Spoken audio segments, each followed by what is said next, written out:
in the precious name of our Lord and Savior Jesus Christ.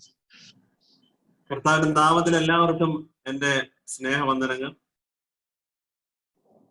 It's been going through this time has not been easy for all of us. നമ്മൾ ഒരാൾക്കും തന്നെ അത്ര സുഖകരമായ ഒരു സാഹചര്യത്തിലൂടെ അല്ല നമ്മളിപ്പോൾ മുന്നോട്ട് പോകുന്നത്.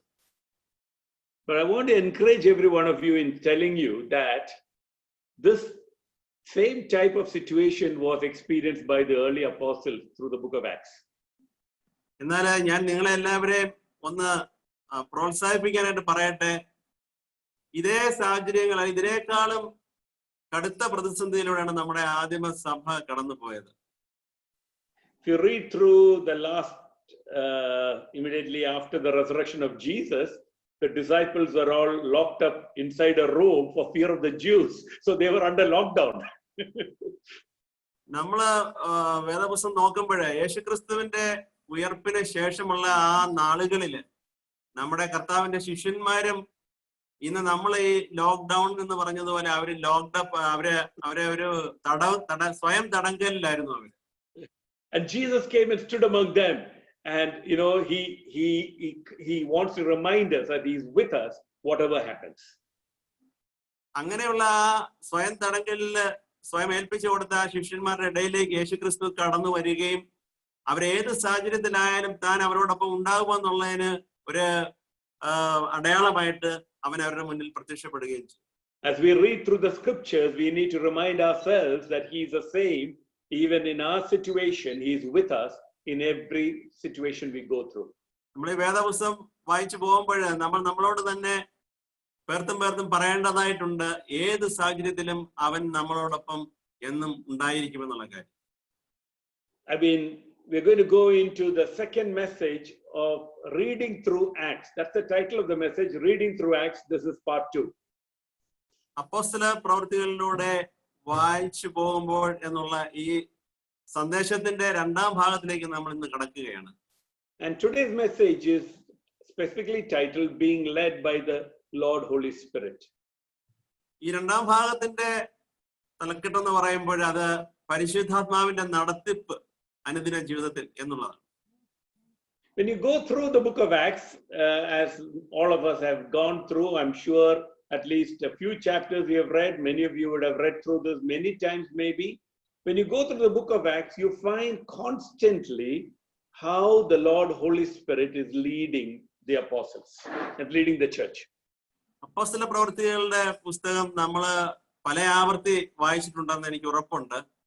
അവിടെയൊക്കെ നമ്മൾ കാണുന്ന ഒരു പ്രത്യേകത എന്ന് പറയുന്നത് ഓരോ നിമിഷത്തിലും ശിഷ്യന്മാരെ പരിശുദ്ധാത്മാവിന്റെ നടത്തിപ്പിലൂടെ കൊണ്ടുപോകുന്നതാണ് നമ്മൾ കാണുന്നത്. So there are some people who even say they should actually name this book Acts of the Holy Spirit rather than Acts of the Apostles, because it's the Holy Spirit who's actually leading. അങ്ങനെ നോക്കുമ്പോൾ അപ്പോസ്തല പ്രവൃത്തികൾ എന്ന് പറയുന്നതിനേക്കാൾ അനുയോജ്യം പരിശുദ്ധാത്മാവിന്റെ പ്രവൃത്തികൾ എന്ന് വാദിക്കുന്ന ഒരു കൂട്ടം ആളുകളും ഉണ്ട്. Okay, whatever it may be, we have received it as a book of Acts of the Apostles, and we are thankful to God for the account of how God led the church in the early days. അതെന്ത് തന്നെ ആയിക്കൊള്ളട്ടെ, നമുക്ക് ഈ അപ്പോസ്തല പ്രവൃത്തികളിലൂടെ എങ്ങനെയാണ് നമ്മുടെ സഭയെ ശാക്തീകരിക്കുകയും ദൈവം അവരെ മുന്നോട്ട് നടത്തുകയും ചെയ്തെന്നുള്ളതിന്റെ ഒരുപാട് മാതൃകകൾ നമുക്ക് അവിടെ കാണാൻ സാധിക്കുന്നതിന് നന്ദി പറയാൻ ദൈവം. Like we did last week, we are going to go through the book, and I'm just going to give you 4 points today. There are 4 points in the message today. കഴിഞ്ഞ ആഴ്ചയിൽ നമ്മൾ ചെയ്തതുപോലെ ഇന്നത്തെ മെസ്സേജിലും നമ്മൾ ഓരോ ഭാഗമായിട്ട് കടന്നു പോകുമ്പോൾ അപ്പോസ്തല പ്രവൃത്തികളെ സംബന്ധിച്ച് നോക്കുമ്പോൾ 4 പ്രധാന കാര്യങ്ങളാണ് ഇന്ന് നമ്മൾ ഇതിൽ ചർച്ച ചെയ്യുന്നത്.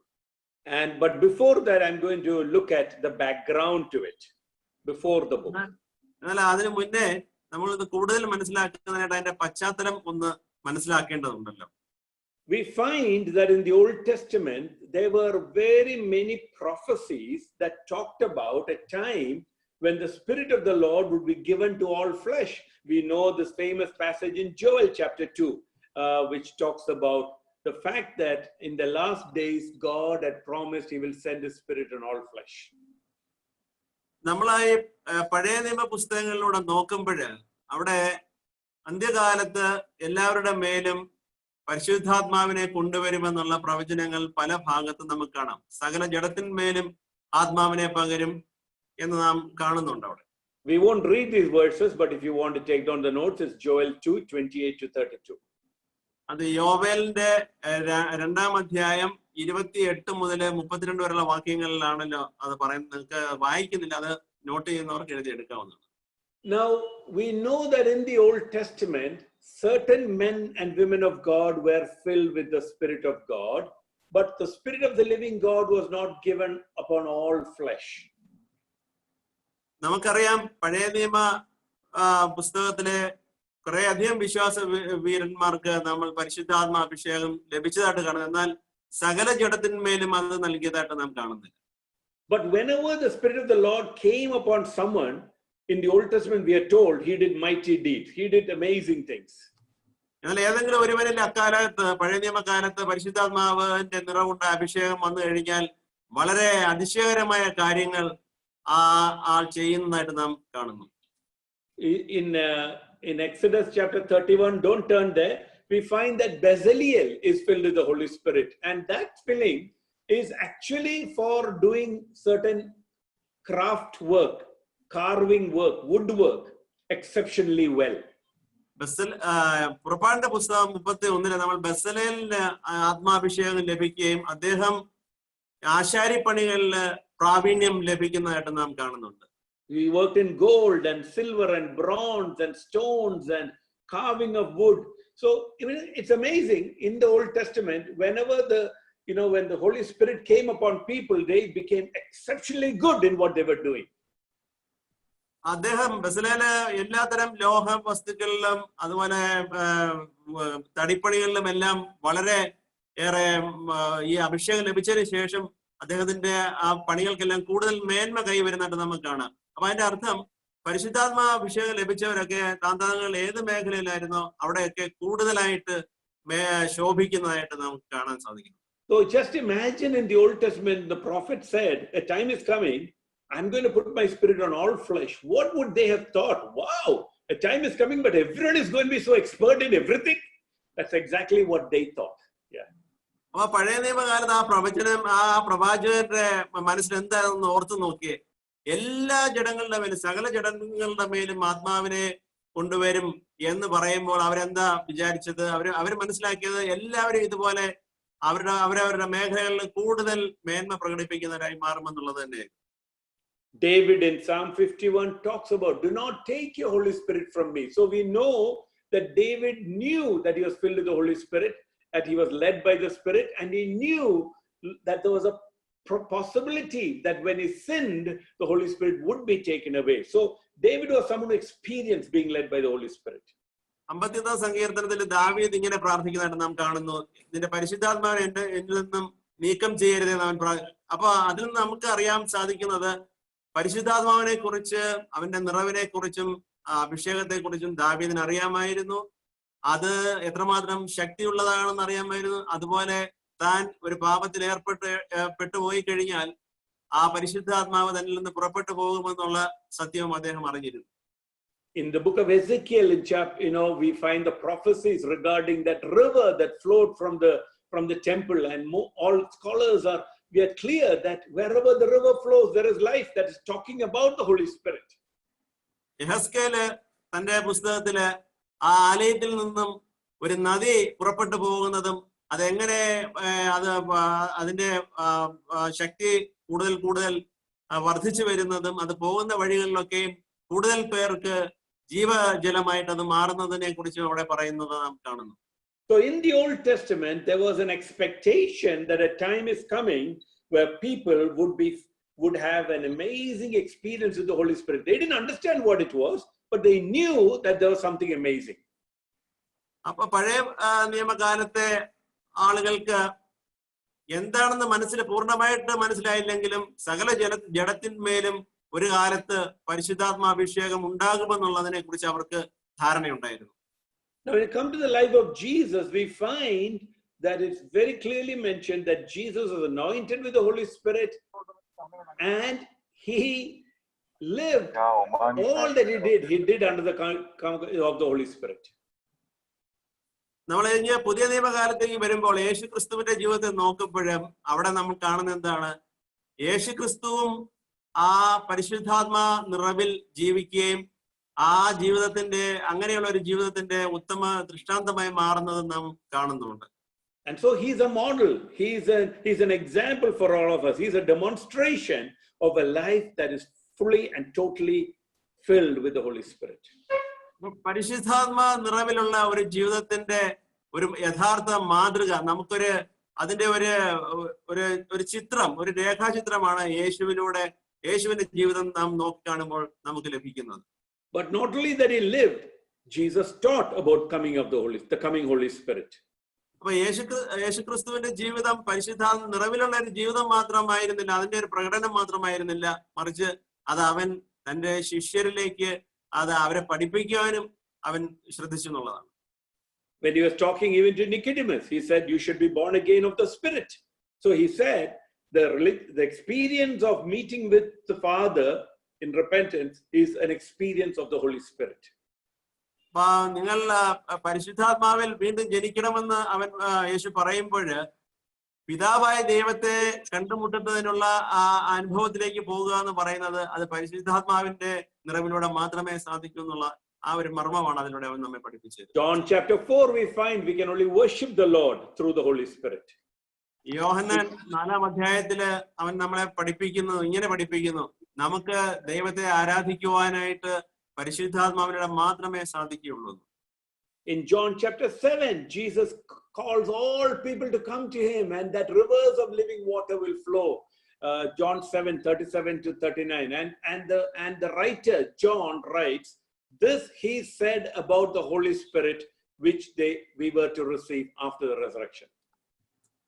യോഹന്നാന്റെ സുവിശേഷം 7-ാം അധ്യായത്തിൽ പറയുന്നു, എല്ലാ ജനങ്ങളും തന്നെ അവന്റെ അടുത്തേക്ക് വരിക, പരിശുദ്ധാത്മാവിൽ നിറയുക, അവരിൽ നിന്ന് നദി പുറപ്പെടും എന്ന് അവന് പറയുന്നു. ദാഹിക്കുന്ന എല്ലാവരും അതിൽ നിന്ന് കുടിക്കട്ടെ എന്നും പറയും. Now John chapter 14 and 16 he says a few things about the Holy Spirit and I want to mention that. യോഹന്നാന്റെ സുവിശേഷം 14-16 കുറച്ച് കാര്യങ്ങൾ പരിശുദ്ധാത്മാ അഭിഷേകത്തെ കുറിച്ച് പറയുന്നുണ്ട്. അത് ഞാൻ ഇവിടെ ഒന്ന് നിങ്ങളെ സൂചിപ്പിക്കാൻ നിങ്ങൾ പറയുകയാണ്. John 14:16 he says he's going to send us a helper to be with us forever. അവിടെ പറയുന്നു സത്യത്തിന്റെ ആത്മാവ് എന്ന മറ്റൊരു കാര്യസ്ഥനെ നമുക്കായിട്ട് എന്നേക്കും തരുമെന്ന്. In John chapter 14 verse 26 it says he will teach and remind us about these things. അതിന്റെ തന്നെ 26-ാം വാക്യത്തിൽ പറയുകയാണ്, അവൻ സകലവും ഉപദേശിച്ച് തരും, അതുപോലെ അവൻ ആ പരിശുദ്ധാത്മാവ് നമ്മെ എല്ലാം ഓർമ്മപ്പെടുത്തുകയും ചെയ്യും. In chapter 15 Jesus talks to them about the difficulties they will go through, some of the persecution they will go through.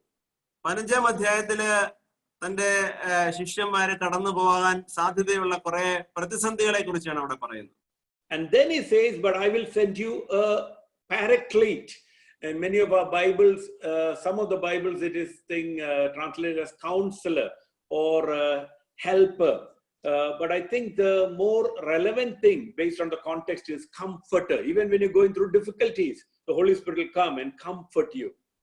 നിങ്ങൾ അങ്ങനെയുള്ള പ്രയാസത്തിലൂടെ കടന്നു പോകുമ്പോൾ ഒരു ആശ്വാസദായകനായിട്ട് പരിശുദ്ധാത്മാവിനെ നിങ്ങൾക്ക് തരും.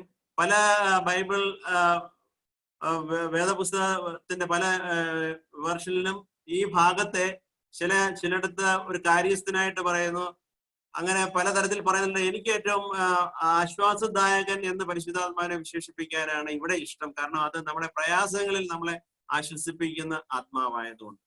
And in this verse itself it says the Spirit of truth and he will testify concerning me when you're going through these situations. ആ വചനത്തിൽ തന്നെ ഇങ്ങനെ പറയുന്നത് അവൻ സത്യാത്മാവാണ്, ആ കാര്യസ്ഥനായ സത്യാത്മാവ് അവൻ സാക്ഷ്യപ്പെടുത്തും എന്ന് പറയുന്നത്, എന്നെ സാക്ഷ്യപ്പെടുത്തും എന്നും പറയും. Chapter 16 verse 7 to 11 Jesus says it is to your advantage that I go away, because when I go away the Holy Spirit will come and the Holy Spirit will be with every one of you. അതിന്റെ തന്നെ 16-ാം അധ്യായത്തില് 7 മുതൽ 11 വാക്യങ്ങളിൽ പറയുന്നു, ഞാൻ പോകുമ്പോൾ അത് നിങ്ങൾക്കത് പ്രയോജനമായി തീരും. അത് കാരണം അപ്പോൾ മാത്രമേ നിങ്ങളുടെ സമീപത്തേക്ക് ആ ആശ്വാസദായകൻ കടന്നു വരികയുള്ളൂ. അവൻ നമുക്ക് സമാധാനം കൊണ്ടുവരുന്നവനുമായിരിക്കും. And then it says the Holy Spirit will convict the world regarding sin, righteousness and judgment. എന്നിട്ട് അവിടെ തന്നെ നാം ഇങ്ങനെ പറയുന്നതായിട്ട് കാണുന്നു, അങ്ങനെ വരുന്ന പരിശുദ്ധാത്മാവ് ഈ ലോകത്തിന് പാപത്തെക്കുറിച്ചും നീതിയെക്കുറിച്ചും ന്യായവിധിയെക്കുറിച്ചും ഒക്കെ ബോധം വരുത്തുന്നു. So we can just read from verse 7 to 11 of John chapter 16. John 16, 7 to 11. യോഹന്നാന്റെ സുവിശേഷം 16-ാം അധ്യായത്തിന്റെ 7 മുതൽ 11 വരെയുള്ള വാക്യങ്ങളൊന്ന് വായിക്കാം.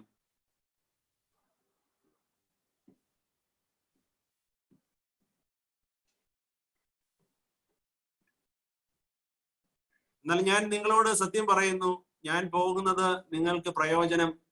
ഞാൻ പോകാഞ്ഞാൽ കാര്യസ്ഥൻ നിങ്ങളുടെ അടുക്കൽ വരികയില്ല. ഞാൻ പോയാൽ അവനെ നിങ്ങളുടെ അടുക്കൽ അയക്കും. അവൻ വന്ന് പാപത്തെക്കുറിച്ചും നീതിയെക്കുറിച്ചും ന്യായവിധിയെക്കുറിച്ചും ലോകത്തിന് ബോധ്യം വരുത്തും. അവർ എന്നിൽ വിശ്വസിക്കായക കൊണ്ട് പാപത്തെക്കുറിച്ചും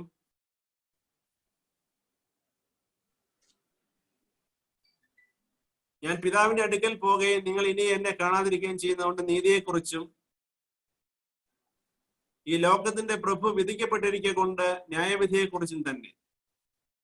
Okay, so here we find that the Holy Spirit comes and he does the work of convicting the world regarding the things that they need to be convicted of. ഇവിടെ നമ്മൾ കാണുന്നത് പരിശുദ്ധാത്മാവ് വന്നിട്ട് ഈ ലോകത്തിന് പാപത്തെക്കുറിച്ചും നീതിയെക്കുറിച്ചും ബോധം വരുത്തുന്ന കാര്യമാണ് നാം കാണുന്നത്. Even the same chapter, verse 13 and 14, we won't read it. It says the Spirit of truth, he will guide us into all truth. അതേ അധ്യായത്തിൽ തന്നെ നാം കാണുന്നത് അവൻ നമ്മളെ സകല സത്യത്തിലും വഴി നടത്തുമെന്ന്. He will disclose what is to come. He will tell you. The Holy Spirit will tell you what is going to come. Foretelling what is going to come. അത് മാത്രമല്ല വരുവാനുള്ളത് എന്തെന്ന് അവൻ നമുക്ക് അറിയിച്ചു തരികയും ചെയ്യും. And he will glorify Jesus. അങ്ങനെ അവൻ യേശുവിനെ മഹത്വപ്പെടുത്തും. So when we look at the life and teaching of Jesus, the Lord prepared his disciples for a time when the Holy Spirit was going to come and the Holy Spirit was going to do various things in their midst. യേശുവിന്റെ ആ പഠിപ്പീരും ജീവിതവും നമ്മൾ നോക്കുമ്പോൾ യേശു തന്റെ ശിഷ്യന്മാരെ ആ പരിശുദ്ധാത്മാവ് വരുന്നതും അവന്റെ അഭിഷേകം ലഭിക്കുന്നതുമായ ഒരു കാലത്തിനായിട്ട് അവരെ ഒരുക്കുന്നതായിട്ട് നമുക്ക് കാണാൻ സാധിക്കും. And yet, I tell you, what happened was something they didn't expect. പക്ഷെ ഞാൻ പറയട്ടെ, എന്താണ് സംഭവിച്ചത്? അവര് ആരും പ്രതീക്ഷിക്കാത്ത കാര്യങ്ങളാണ് അവിടെ പിന്നീട് സംഭവിക്കുന്നത്. You see, what we need to begin to see is the church really began to move into all of the plans of God for them only after the Spirit of the Lord came and began to lead them. യേശുവിന്റെ ഉയർപ്പിന് ശേഷം ഇവര് ഇങ്ങനെ സ്വയം തടങ്കലിൽ ആയി പോയെങ്കിലും അവർക്ക് ദൈവം വിചാരിച്ച പോലുള്ള അവന്റെ പദ്ധതി പ്രകാരമുള്ള ആ സഭയുടേതായ ഒരു വിസ്ഫോടനം, അവരുടെ ഒരു വളർച്ചയുടെ ഒരു വിസ്ഫോടനം സംഭവിക്കുന്നത് പരിശുദ്ധാത്മാവിന്റെ വരവോടുകൂടി മാത്രമാണ്. In Acts chapter 1 verse 8, it says, you will receive power when the Holy Spirit has come upon you, and you shall be my witnesses both in Jerusalem and in all Judea and Samaria and even to the remotest part of the earth. അപ്പോസ്തലപ്രവൃത്തി 1:8 വാക്യത്തിൽ പറയുന്നു, നിങ്ങൾ പരിശുദ്ധാത്മാവ് വന്നു കഴിയുമ്പോൾ നിങ്ങൾ എനിക്ക് സാക്ഷികളായി തീരുകയും നിങ്ങൾ യെരൂശലേമിലും യൂദയയിലും സമരിയയിലും ജാതികളുടെ ഇടയിലും ലോകത്തിന്റെ അറ്റം വരെയും നിങ്ങൾ എനിക്കായി സാക്ഷികളായി തീരുമെന്ന് അവിടെ പറയും. So that is what Jesus told them. അതാണ് യേശു അവരോട് ആവശ്യപ്പെട്ട ഒരു കാര്യം. So it seems like Jesus telling them being filled with the Holy Spirit was essential for them to do what he wanted them to do. ഇതിലൂടെ യേശു ക്രിസ്തു അവരോട് പറയുന്നത്, ദൈവം എന്താണോ അവരിൽ നിന്ന് പ്രതീക്ഷിക്കുന്നത് അത് അവര് നിർവഹിക്കണമെന്നുണ്ടെങ്കിൽ അതിന് അവരെ പ്രാപ്തരാക്കുന്നത് പരിശുദ്ധാത്മാവിന്റെ അഭിഷേകം കൊണ്ട് മാത്രമാണ് എന്നുള്ള ആ ഒരു മർമ്മമാണ് ഇവിടെ വെളിപ്പെടുന്നത്. Because he tells them, don't go, wait till the Holy Spirit comes upon you, only then you go. കാരണം അവൻ അവരോട് പറയുകയാണ്, നിങ്ങൾ പോകരുത്, പരിശുദ്ധാത്മാവ് വരുന്നത് വരെയും നിങ്ങൾ കാത്തിരിക്കുക, അതിനുശേഷം മാത്രമേ നിങ്ങൾക്ക് പുറപ്പെടാൻ സാധിക്കൂ എന്ന് അവൻ പറയുന്നു. David Pawson, a great teacher of the Word of God, said, being filled with the Holy Spirit was a normal Christian life. David വലിയ പേരെന്താ? David Pawson. ഡേവിഡ് പോസൻ എന്ന് പറയുന്ന വലിയൊരു ദേവദാസൻ പറയുന്നു, യേശുക്രിസ്തുവിൽ പരിശുദ്ധാത്മാവിനുള്ള നിറവിലൂടെ മാത്രമേ നമുക്കൊരു സാധാരണ ക്രിസ്തീയ ജീവിതം നയിക്കുവാൻ സാധിക്കുകയുള്ളൂ. This is the first point that I want to share from the book of Acts. ഇന്നത്തെ ഈ മെസ്സേജിലെ 4 പോയിന്റുകൾ ഉണ്ടെന്ന് പറഞ്ഞതിൽ ഒന്നാമത്തെ കാര്യം ഇതാണ്: ഒരു സാധാരണ ക്രിസ്തീയ ജീവിതത്തിന് പരിശുദ്ധാത്മാഭിഷേകം അനിവാര്യമാണ്. Being filled with the Holy Spirit was a normal Christian life and is necessary. പരിശുദ്ധാത്മാ അഭിഷേകം എന്ന് പറയുന്നത് ഒരു സാധാരണ ക്രിസ്തീയ ജീവിതത്തിന് അനിവാര്യമാണ്. It is not for the special people. It's not for those who minister. It's not for those who put hands on other people and pray. No, it's for every one of us. We need to be filled with the Holy Spirit. Every one of us need it. Anyone who's a follower of Jesus, anyone who wants to glorify Jesus in his life, anyone who wants to walk with Jesus needs to be filled with the Holy Spirit. പരിശുദ്ധാത്മാഭിഷേകം എന്ന് പറഞ്ഞ ചില പ്രത്യേക ആളുകൾക്ക് സംവരണം ചെയ്തിട്ടുള്ള ഒരു കാര്യമല്ല. ശുശ്രൂഷ, രോഗശാന്തി ശുശ്രൂഷ ചെയ്യുന്ന ഒരാളിന്, അല്ലെങ്കിൽ ഒരു പ്രവചനപരമുള്ള ഒരാളിന്, അല്ലെങ്കിൽ അന്യഭാഷ പറയുന്ന വ്യാഖ്യാനമുള്ള ആള്, അങ്ങനെയല്ല. ഇത് സകല ജഡത്തിന്മേലും വരുവാനുള്ളതെന്ന് പഴയ നിമിത്തത്തിൽ പറഞ്ഞിരിക്കുന്ന പോലെ നമുക്ക് ഓരോരുത്തർക്കും അത്യന്താപേക്ഷിതമായ കാര്യമാണ്, അനിവാര്യമാണ് പരിശുദ്ധാത്മാഭിഷേകം. In Acts chapter 1 verse 8, it seems like Jesus saying this primary for evangelism and the power to testify. In Acts 1:8. അപ്പോസ്തല പ്രവൃത്തികൾ 1:8 യേശു ഇങ്ങനെ പ്രത്യേകം പറയുന്നുണ്ട്, ഇത് സുവിശേഷീകരണത്തിന് അത്യന്താപേക്ഷിതമാണ് പരിശുദ്ധാത്മാവ്. It gives us a power to should share with people when we are powerless. It gives us the power to overcome sin. It's the empowering power of God, the Spirit of the Lord coming upon us. When God, the Holy Spirit, comes upon us, we are empowered to live a different life. ഈ പരിശുദ്ധാത്മാഭിഷേകം എന്ന് പറയുന്നത് ദൈവം നമ്മളെ അതിലൂടെ ശാക്തീകരിക്കുകയാണ് ചെയ്യുന്നത്. നമുക്ക് അതിലൂടെ കിട്ടുന്നത് ഒരു വലിയ ശക്തിയാണ്. നമുക്ക് യേശുവിനെ സാക്ഷീകരിക്കാനും അവനെ മറ്റുള്ളവരുടെ മുമ്പിൽ അവനെ സംബന്ധിച്ച് പങ്കുവെക്കുവാനും, ദൈവസ്നേഹത്തെ കുറിച്ചും ദൈവികമായ പദ്ധതിയെക്കുറിച്ചും രക്ഷയെക്കുറിച്ചും പങ്കുവെക്കുവാനുള്ള ഒരു വലിയ ശക്തി നമുക്ക് അതിലൂടെ പകർന്നു തരികയാണ് ചെയ്യുന്നത്. And we find that, in Acts chapter 3 verse 6, Peter and John, when they are in the temple, he asked for that man who's lame, expecting to receive some money from him. But Peter says, silver and gold we don't have, but what we have, we give you. In the name of Jesus, rise up. അപ്പോസ്തല പ്രവൃത്തികൾ 3-ാം അവര് ശിഷ്യന്മാര് ദേവാലയത്തിലേക്ക് കടന്നു ചെല്ലുമ്പോൾ ആ മുടന്തനായ മനുഷ്യൻ അവിടെ ഇവരെ നോക്കി വലിയ ആശയോടെ ഇവരെ നോക്കുമ്പോൾ അവന്റെ കണ്ണിലെ തിളക്കം എന്ന് പറയുന്നത് ഇവരിൽ നിന്ന് കിട്ടുന്ന നാണയങ്ങളെ സംബന്ധിച്ചായിരുന്നു. എന്നാൽ ശിഷ്യന്മാര് പറയാണ്, ഞങ്ങളുടെ സ്വർണമോ വെള്ളിയോ ഇല്ല എന്ന് പറഞ്ഞിട്ട് അവനെ സൗഖ്യം കൊടുക്കുന്ന ദൈവികമായ ശക്തി അവിടെ പ്രകടിപ്പിക്കുന്നത് എന്നാണ്. In the power of the Holy Spirit, they are able to meet the need of that man, and that is supposed to be just a normal thing in the life of a believer. അങ്ങനെ പരിശുദ്ധാത്മാവിന്റെ ശക്തിയിലൂടെ അവരെ ആ യാചകന്റെ, ആ മനുഷ്യന്റെ ഏറ്റവും വലിയ ആവശ്യമായ സൗഖ്യം എന്നുള്ള അവന്റെ ആവശ്യം, ആ ദീർഘകാലമായ അഭിലാഷം അവിടെ അവന് കൊടുക്കുന്നത് നമ്മൾ കാണും. When the apostles were brought before the leaders of the Jewish people, യഹൂദരുടെ മത നേതാക്കന്മാരുടെ മുൻപിലേക്ക് അപ്പോൾ ശിഷ്യന്മാരെ കൊണ്ടുവന്ന നേരം, okay, I want to mention this context first. If most of us, if I ask you, who was actually put in prison and the angel delivered him? Who in the book of Acts was put in prison and the angels delivered him? ഇതിന്റെ പശ്ചാത്തലം ആദ്യം ഒന്ന് പറയട്ടെ. നമ്മള് പലരോട് ചോദിക്കുകയാണ്, ആരെയാണ് അപ്പോസ്തല പ്രവൃത്തികളില് ജയിലിലിടുകയും മാലാഖമാർ വന്ന് രക്ഷിക്കുകയും ചെയ്തു, ദൂതന്മാർ വന്ന് രക്ഷിക്കുകയും ചെയ്തു എന്ന് ചോദിച്ചാല് you will immediately say Peter. നിങ്ങൾ എല്ലാവരും ആദ്യമേ തന്നെ പറയുന്ന ഉത്തരം പത്രോസ് എന്നായിരിക്കും. But it's not Peter who was first that happened to. എന്നാൽ ഈ കാര്യത്തില് പത്രോസിനെ അല്ല ഈ ഒരു അനുഭവം ആദ്യം ഉണ്ടാകുന്നത്.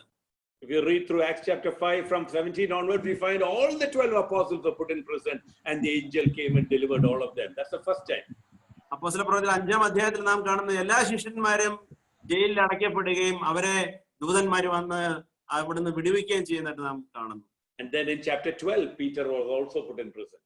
12-ാം അധ്യായത്തിലാണ് പത്രോസും ഇതുപോലെ ജയിലിൽ അടയ്ക്കപ്പെടുകയും വിടുവിക്കപ്പെടുകയും. But when after they were put in prison, then the angel delivered all the 12.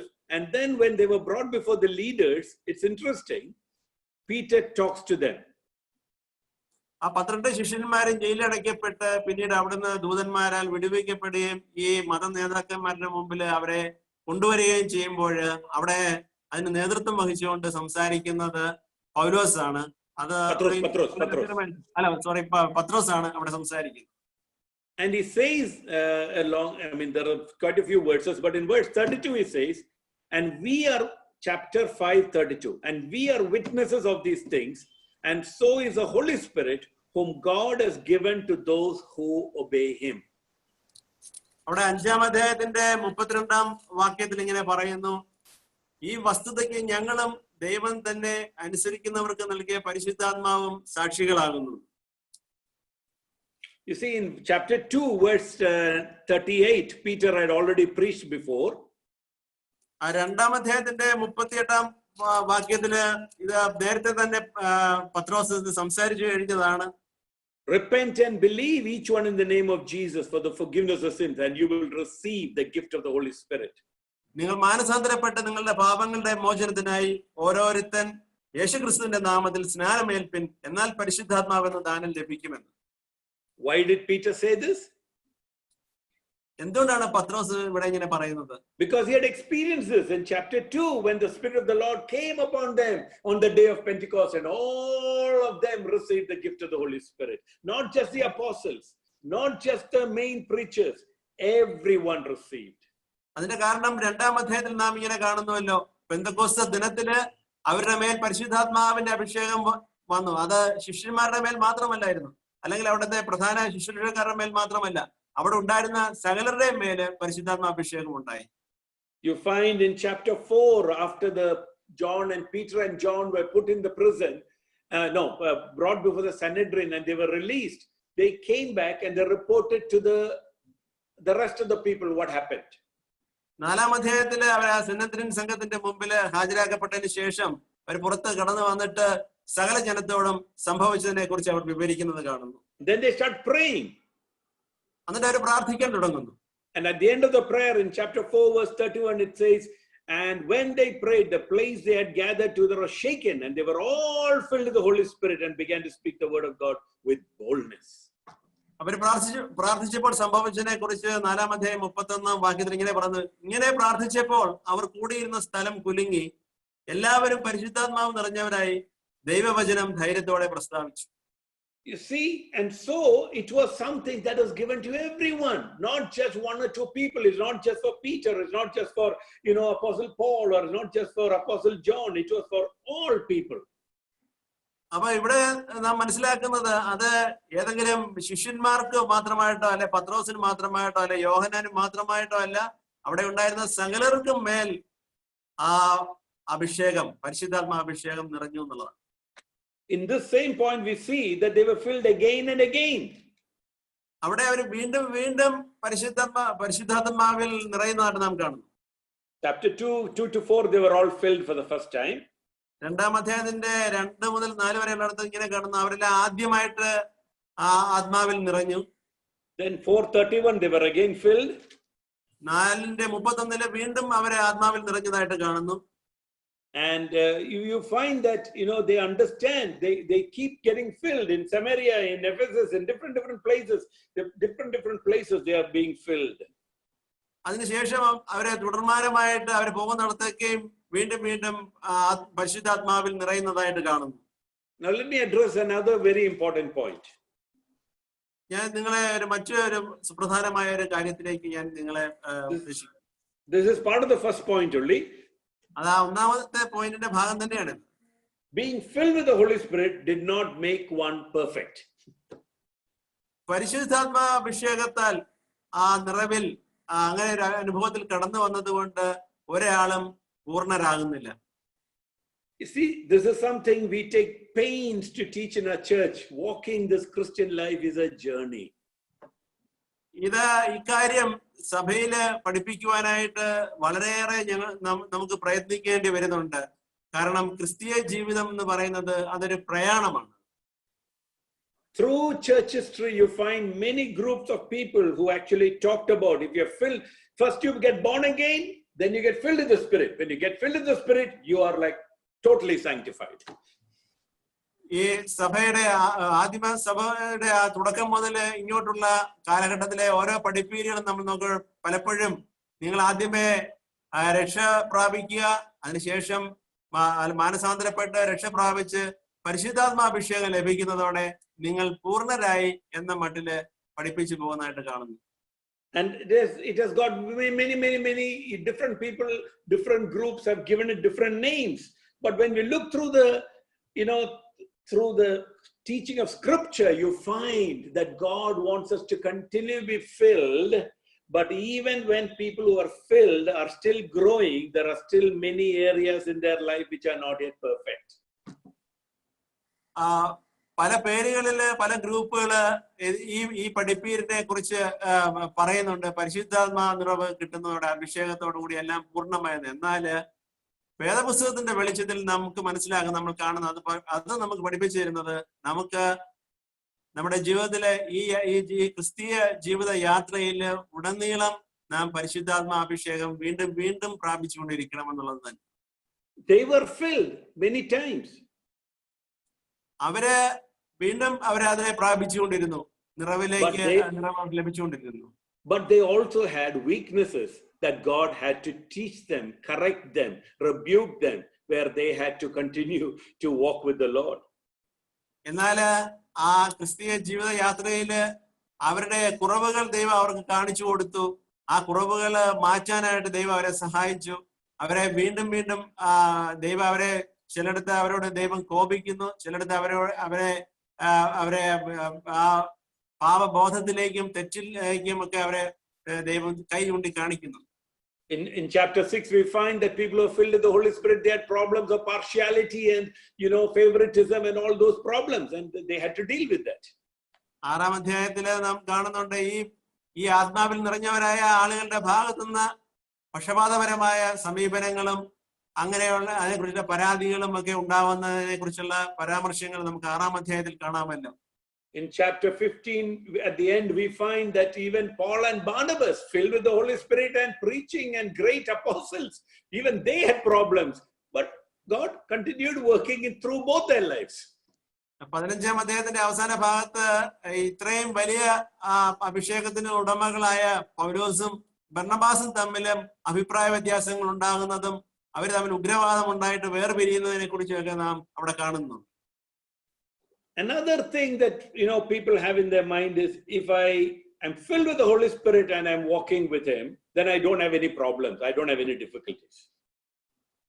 നമുക്കുണ്ടാകുന്ന മറ്റൊരു തെറ്റിദ്ധാരണ എന്ന് പറയുന്നത് പരിശുദ്ധാത്മാവിൽ ഒരിക്കല് നിറഞ്ഞു കഴിഞ്ഞാൽ, അഭിഷേകം ലഭിച്ചു കഴിഞ്ഞാൽ ഇനി എനിക്ക് യാതൊരു പ്രശ്നങ്ങളും ഇല്ല, പ്രയാസങ്ങളും ഇല്ല, ഒരു ബുദ്ധിമുട്ടും ഉണ്ടാവുകയില്ല എന്ന ഒരു മിഥ്യാധാരണ പലരും വെച്ച് പുലർത്തുന്നു. I would like you to turn to Acts chapter 20, where Paul is talking to the elders of Ephesus. അപ്പോസ്തലപ്രവൃത്തികളുടെ 20-ാം അധ്യായത്തിലേക്ക് നമുക്കൊന്ന് നോക്കാം. Verse 22 and 23. അതിന്റെ 22-23 വാക്യങ്ങൾ. 20-ാം അധ്യായത്തിന്റെ 22-23.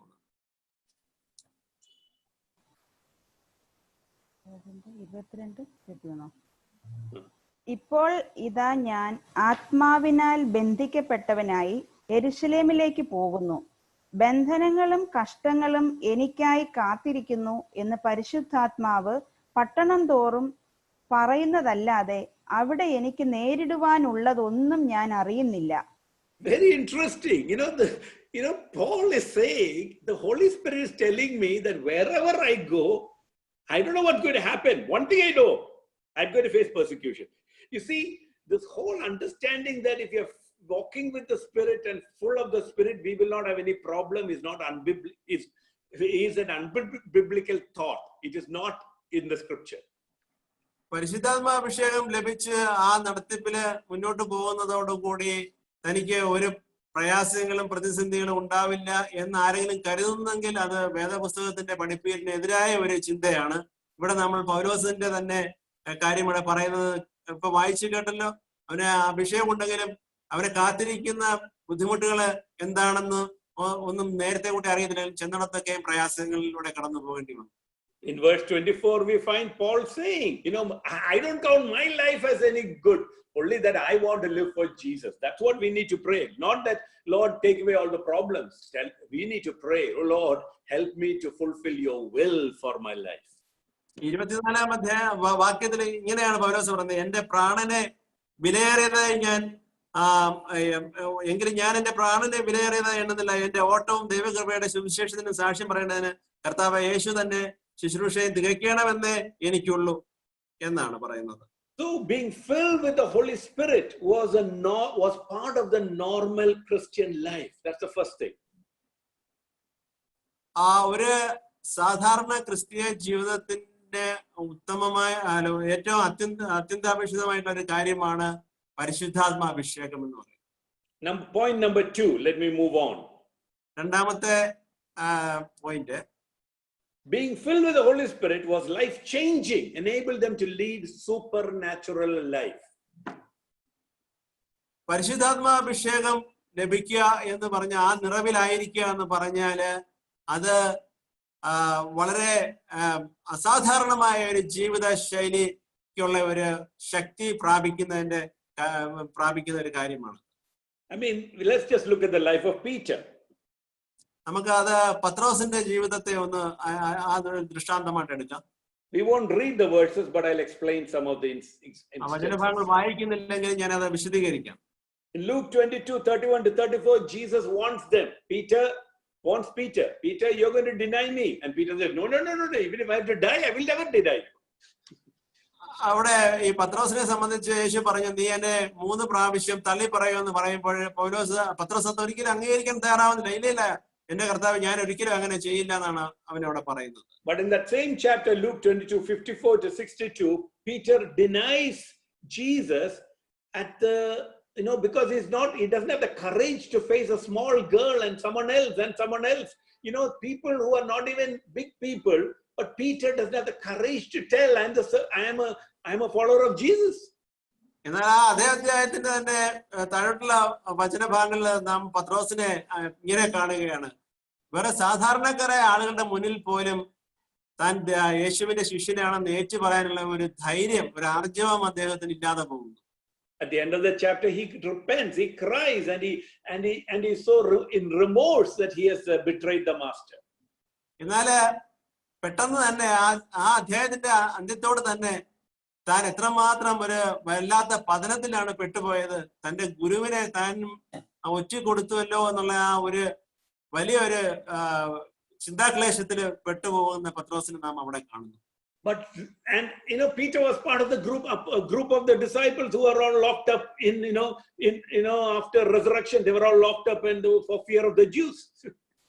ഉയർപ്പിന് ശേഷം അവിടെ കൂടി ഇരുന്ന ശിഷ്യന്മാരുടെ ഇടയിൽ പത്രോസും ഉണ്ടായിരുന്നുവല്ലോ. But after the baptism of the Holy Spirit, the filling of the Holy Spirit in Acts chapter 2, he is the one who's standing in front of a big multitude, and I don't know how big that multitude was. 3,000 people got converted, which means the multitude was huge multitude. He had no fear that how much his life was changed. എന്നാൽ രണ്ടാം അധ്യായത്തിൽ നാം കാണുന്ന പത്രോസ് അന്നൊരു പെൺകുട്ടിയുടെ ചോദ്യത്തിന് മുമ്പിൽ ചൂളിപ്പോയ ഒരു പത്രോസിനെ അല്ല, മറിച്ച് ആയിരങ്ങളെ ധൈര്യസമേതം നേരിടുന്ന, യേശുവിനെ ധൈര്യത്തോടെ സാക്ഷീകരിക്കുന്ന ഒരു ശക്തനായ പത്രോസിനെ നമുക്ക് അവിടെ കാണാൻ സാധിക്കും. In chapter 4 of Acts, the Sanhedrin calls and tells, shut up, don't even speak about this. In verse 19 and in verse 29, Paul basically, they are, Peter so bravely saying, it is more better to obey God than obey you people. So fearlessly he talks about Jesus. 4-ാം അധ്യായത്തില് സെനദ്രിൻ സംഘത്തിന്റെ മുൻപിൽ നിൽക്കുമ്പോൾ, അവരുടെ ചോദ്യം നിരയാകുമ്പോൾ, അവിടെ നിങ്ങൾ മിണ്ടിപ്പോകരുതെന്ന് പറയുമ്പോൾ അവിടെ എന്താണ് പത്രോസിന്റെ മറുപടി? എനിക്ക് മനുഷ്യരെ അനുസരിക്കേണ്ടതില്ല, എനിക്ക് മനുഷ്യരെ അല്ല ഭയക്കേണ്ടത്, ഞാൻ ദൈവത്തെ അനുസരിക്കാനാണ് ഞാൻ തിരഞ്ഞെടുക്കുന്നതെന്ന് അവിടെ വളരെ ധൈര്യത്തോടെ വിളിച്ചു പറയുന്ന പത്രോസിനെ നമുക്ക് In chapter 5 verse 29 also again he says the same thing in front of the council. അധ്യായത്തിന്റെ 21-ാം വാക്യത്തിലും ഇതേ നിലപാടിൽ നിൽക്കുന്ന പത്രോസിനെ നമുക്ക് കാണാൻ സാധിക്കും. In chapter 7 we find Stephen doing amazing things through the power of the Holy Spirit. In 7-ാം അധ്യായത്തിൽ സ്തെഫാനോസ് പരിശുദ്ധാത്മാവിന്റെ ശക്തിയിൽ വളരെ അതിശയകരമായ കാര്യങ്ങൾ ചെയ്യുന്നതായിട്ട് നാം കാണുന്നു. You see, so what we find is when the Spirit of the Lord came upon them, just like Jesus promised, they spoke the word of the Lord with great boldness. ഇവിടെ നാം കാണുന്നത് യേശുക്രിസ്തു പറഞ്ഞതുപോലെ പരിശുദ്ധാത്മാവ് അവരുടെ മേൽ വന്നു കഴിഞ്ഞപ്പോൾ ദൈവവചനത്തെ കുറിച്ചും യേശുവിനെ കുറിച്ചും അവരെ ശക്തിയായി സാക്ഷീകരിക്കുന്നതായിട്ടാണ് നമ്മൾ. Even when they were threatened with death. മരണം തന്നെ അവരുടെ മുന്നിൽ വന്നു നിന്നപ്പോൾ പോലും, മരണത്തിന്റെ മുന്നിൽ പോലും അവര് ചഞ്ചലരാകാതെ നിന്ന് അവരെ ദൈവത്തെയും യേശുവിനെയും സാക്ഷീകരിച്ചു. Now I'm going to say something that may upset some of you. ഞാൻ ഈ പറയുന്ന കാര്യം ഒരു പക്ഷേ നിങ്ങളിൽ ചിലരെ അല്പം പ്രയാസപ്പെടുത്തിയേക്കാം. But please listen carefully. I'm talking from the scriptures. ഞാൻ വേദപുസ്തക പ്രകാരമാണ് പറയുന്നത്, അതുകൊണ്ട് സശ്രദ്ധം കേൾക്കുക. Being filled with the Holy Spirit is not primarily for the gift of tongues. ഈ അന്യഭാഷ വരത്തിന് വേണ്ടിയിട്ടല്ല ഈ പരിശുദ്ധാത്മാഭിഷേകം എന്ന് പറയുന്ന ഒരു കാര്യം. Though it's a blessing, it is a blessing, and I'll be talking about in the 4th point. It's an amazing blessing. ഈ ഭാഷാവരം എന്ന് പറയുന്നത് ഒരു വളരെ വലിയ ഒരു അനുഗ്രഹം തന്നെയാണ്. എനിക്ക് അതിനോട് യാതൊരു വിയോജിപ്പുമില്ല. But Jesus didn't mention this as a primary thing. എന്നാൽ ഇതൊരു പ്രാഥമികമായിട്ട് ഒരാൾക്ക് വേണ്ട ഒരു കാര്യമായിട്ട് യേശുക്രിസ്തു പറഞ്ഞിട്ടില്ല. And the apostles also didn't emphasize this too much. ഇതിനെ കൂടുതൽ ഊന്നല് ശിഷ്യന്മാരും കൊടുത്തിട്ടില്ല. In Romans 9 and John chapter 16, Jesus says he will show you more things, which means there may be more revelation that's going to come later. യോഹന്നാൻ 16-ാം അധ്യായത്തില് യേശു പറയുന്നു, അവൻ നിങ്ങളെ കൂടുതൽ കാര്യങ്ങൾ നിങ്ങൾക്ക് വെളിപ്പെടുത്തി തരും, വരുവാനുള്ള അല്ലെങ്കിൽ കൂടുതലായിട്ട് നിങ്ങൾ വെളിപ്പെടുത്തി തരുമെന്ന് പറയുന്നുണ്ട്. So we find that Paul talks about the gift of tongues later. ഭാഷാവരത്തെ കുറിച്ച് പൗലോസും പറയുന്നുണ്ടല്ലോ. But remember, when Paul is talking about the gift of tongues in 1 Corinthians 14, he's actually not saying, so just go and use a gift of tongues anywhere. He's actually telling them to use it very properly in an order and not simply without any restraint. Don't use it without any restraint. എന്നാൽ പൗലോസ് ഇവിടെ ഈ അന്യഭാഷയെ കുറിച്ച് പറയുന്നത്, നിങ്ങള് ഏത് ഘട്ടത്തിലും ഏത് സാഹചര്യത്തിലും ഏത് ആളുകളുടെ ഇടയിൽ ഇത് ഉപയോഗിക്കണമെന്നല്ല, മറിച്ച് അതെങ്ങനെ നിയന്ത്രണത്തോടെ നാം അത് ഉപയോഗിക്കണമെന്നാണ് അവിടെ പറയുന്നത്. Paul goes on so much to say, I'll rather speak a few words which people can understand than 10,000 words in a tongue when we are together. നമ്മൾ ഒരുമിച്ചായിരിക്കുമ്പോൾ ആർക്കും മനസ്സിലാകാത്ത അന്യഭാഷയിലെ 10,000 വാക്കുകൾ നിങ്ങൾ സംസാരിക്കുന്നതിനേക്കാൾ ഉചിതം എല്ലാവർക്കും മനസ്സിലാകുന്ന 3-4 വാക്കുകളായി ആണ് എന്നാണ് പൗലോസ് അവിടെ പറയുന്നത്. But Paul says, I speak tongues more than all of you. So he's not against tongues. I am also not against tongues. Tongues is an amazing gift. But that is not where our focus should be. എന്നിട്ട് പൗലോസ് പറയുന്നു, ഞാൻ നിങ്ങളെക്കാൾ കൂടുതൽ അന്യഭാഷ പ്രയോഗിക്കുന്ന ആളാണ്. അതിൽ നിന്ന് നമുക്കറിയാം പൗലോസ് ഒരിക്കലും അന്യഭാഷയ്ക്ക് എതിരല്ല, അത് കൂടുതലായിട്ട് വേണ്ടതാണ്. പക്ഷെ അതെങ്ങനെ ഉചിതമായിട്ട് നാം ഉപയോഗിക്കണം എന്നുള്ളതാണ് പൗലോസ് പറയുന്നത്. In the book of Acts, the emphasis is be filled to be witnesses. അപ്പോസ്തല പ്രവൃത്തികളില് പരിശുദ്ധാത്മാഭിഷേകം ത്തിനുള്ള ഊന്നല് നാം യേശുവിനെ സാക്ഷീകരിക്കുക എന്നുള്ളിടത്താണ്. അതിനുള്ള The evidence of being filled with the Holy Spirit is that you are fearlessly sharing the gospel with people and you're walking in the power of the Holy Spirit through supernatural life. ആ പരിശുദ്ധാത്മാഭിഷേകത്തിന്റെ അടയാളമായിട്ട് ഇവിടെ പറയുന്നത്, നാം എത്രമാത്രം ധൈര്യസമേതം ഭയാശങ്കകൾ ഇല്ലാതെ എങ്ങനെ പൊതുജനങ്ങളുടെ മുന്നിൽ യേശു ക്രിസ്തുവിനായിട്ട് സാക്ഷ്യം പറയുന്നു എന്നുള്ളതാണ്. The supernatural life needs to become the normal for us. Sadly, in all our lives, we have much to move into this. അങ്ങനെയുള്ള ഒരു അത്ഭുതകരമായ ഒരു ഒരു അസാധാരണമായ ഒരു ക്രിസ്തീയ ജീവിതം നമ്മുടെ ഒരു സാധാരണ ശൈലിയായിട്ട് നമുക്ക് അത് മാറ്റിയെടുക്കേണ്ടതുണ്ട്. പക്ഷെ അത് നമുക്ക് ഇന്നുവരെയും അത് പലർക്കും അത് സാധ്യതമായിട്ടില്ല എന്നുള്ള ഒരു ദുഃഖകരമായ സത്യം. So let's encourage ourselves by looking through the book of Acts now. അതുകൊണ്ട് തന്നെ അങ്ങനെയുള്ള നമുക്ക് ഏവർക്കും ഈ അപ്പോസ്തല പ്രവൃത്തിയിലേക്ക് കടന്നു ചെന്ന് നമുക്ക് കൂടുതൽ ധൈര്യം പ്രാപിക്കാം. In 2:43 we find 3,000 people come to know the Lord. രണ്ടാമത്തെ 43 3000-ഓളം പേര് യേശുവിലെ വിശ്വാസത്തിലേക്ക് കടന്നു വരുന്നതായിട്ട് നമുക്ക് കാണാം. And then they brought before the Sanhedrin, and the Spirit of the Lord gives them so much of wisdom that all these scholars, the Pharisees, the Sadducees, the priests, and all the other people, they could not answer them. Here were simple people filled with the Holy Spirit, had wisdom that the wise people in the world could not even face. അവിടുന്ന് ആ ശിഷ്യന്മാര് സന്നദ്ധിൻ സംഘത്തിന്റെ മുന്നിലേക്ക് കൊണ്ടുവരപ്പെടുമ്പോൾ അവരെ അവിടെ കൂടിയിരിക്കുന്നതൊക്കെ വളരെ ജ്ഞാനികളായ ആളുകളാണ്. അവിടെ ഉള്ള പുരോഹിതന്മാര്, ഉന്നതരായ പുരോഹിത വർഗത്തിന് മുന്നില് വേറെ സാധാരണക്കാരായ അക്ഷരാഭ്യാസം പോലും ഇല്ലാതെ ഇരുന്ന ഒരു കൂട്ടം ആളുകൾ വന്നിട്ട് പരിശുദ്ധാത്മാവ് നിറവിന്റെ അഭിഷേകത്തിന്റെ ശക്തിയില് അവർക്കൊക്കെ ഒരു തിരിച്ചൊരു ചോദ്യം ചോദിക്കാനാവാത്തവണ്ണം അവർ വളരെ ജ്ഞാനത്തോടു കൂടി തന്നെ ദൈവത്തെ യേശുവിനെ സാക്ഷീകരിക്കുന്നതായിട്ട് നാം കാണും. In the church, when there was sin, Ananias and Sapphira, the guidance of the Holy Spirit came upon them. Peter is asking, how dare you lie to the Holy Spirit? And there was judgment, and they had to deal with 2 dead bodies.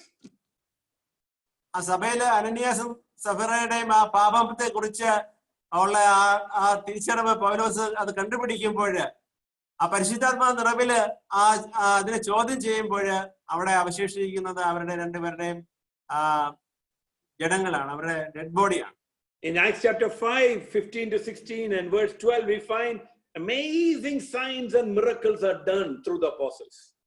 5-ാം അധ്യായത്തിന്റെ അപ്പോസ്തല പ്രവൃത്തി 5-ാം അധ്യായത്തില് പിന്നെ നമ്മൾ കാണുന്നു ഒരുപാട് അത്ഭുത പ്രവൃത്തികൾ, വീരപ്രവൃത്തികൾ ആ ആത്മാവിന്റെ നിറവില് അവിടെ സംഭവിക്കുന്നതായിട്ട്.